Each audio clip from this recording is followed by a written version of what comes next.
না ফেরার দেশে পাড়ি জমালেন সঙ্গীত শিল্পী, নির্মাতা এবং সঞ্চালক হাসান আবিদুর রেজা জুয়েল।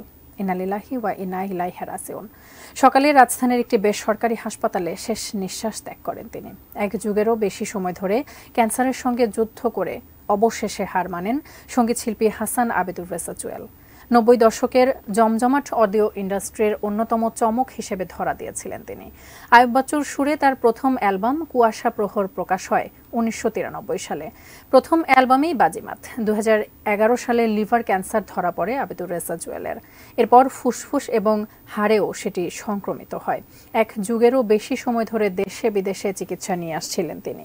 অবস্থার অবনতি হওয়ায় গত ২৩ জুলাই রাতে তাকে লাইফ সাপোর্টে রাখা হয়। ২৫ জুলাই শারীরিক অবস্থার কিছুটা উন্নতি হলেও ৩০ জুলাই ক্যান্সারের কাছে হার মানেন এই সঙ্গীত শিল্পী।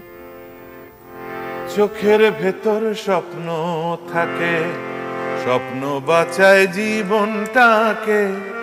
তুমি আমার স্বপ্ন হাজার বুকেরই নিঃশ্বাস। তোমায় নিয়ে যায় কি ধরা বাজির কোন তাস।